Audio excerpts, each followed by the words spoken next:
Our Story by Joy McClendon, written February 13th, 2011. This story is how God will prove he is faithful and leave us awestruck, delirious, and grateful. What every girl hopes for and prays about so long seems an unlikely fairy tale found only in a song. Things in my life didn't turn out how I'd thought, but I read Seek and You Will Find, and so I sought. I knew God was with me and I wasn't a doubter, but believe me, plenty of times I was a pouter. So many opportunities to take things in my own hands, but now I'm so glad I waited for God's plan, 'cause he has a time and a plan and he's perfected it. If he'd let me in on it sooner, I'd have rejected it. Now sit back, relax, and try not to grow old. Get comfy and listen as our story is told. In the calf 6 years ago at LCU, I met a boy whose friendship would be tried and true. "Hi, I'm SpongeBob," is what he said. I thought, great, this relationship is already dead. But we became friends and hung out a whole lot. But I got suspicious when a necklace he bought. Then I heard he liked me, as is the trend. I thought, man, all I want from him is a friend. He never brought it up. I think he got the hint, and in our friendship it left no dent. Fast forward 4 years, we're the best of friends, loop dates, long walks, and plenty of grins. After all this time, he can't still like me, can he? I finally ask him, and he swears he's over me. 2 years later, and we're closer than ever, with a friendship so tight that nothing can sever. Sometimes I'd come home to find him mowing my lawn. What's wrong with me? Why are my feelings withdrawn?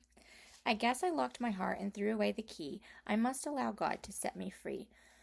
My head and heart have always been so reliable. I tell God he'll have to give me feelings undeniable.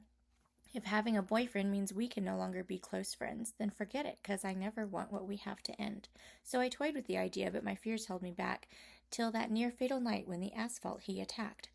I saw him on the road, unsure of what was to come, but it shook me inside. I had to stop being dumb.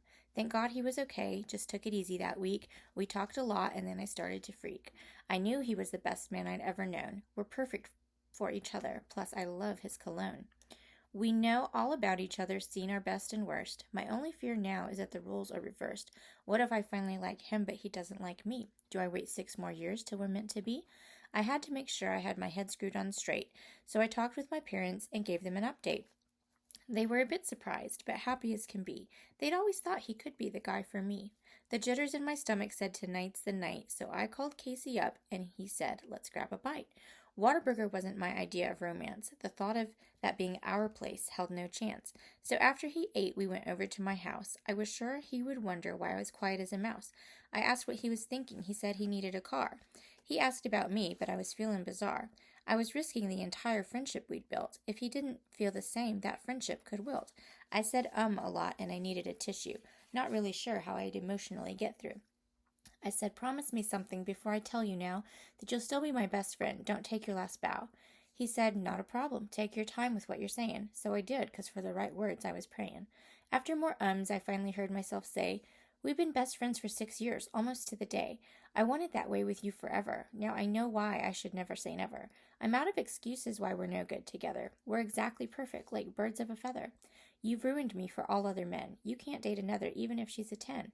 I don't know if you still like me or even could, but I have to say, if you did, that'd be good.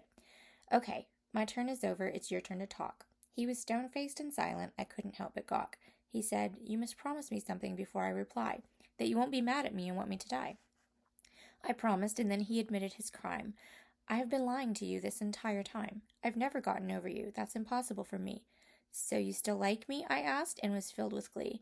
Yes, he said, so now we are together, and together we'll stay through the changing weather. 2 months later, he was down on one knee, asking Joy McClendon, will you marry me? It's a wonderful thing to love your best friend, and to know you'll be together till the very end. This was God's plan all along. I didn't know it, just like Casey didn't know he would marry a poet. The end.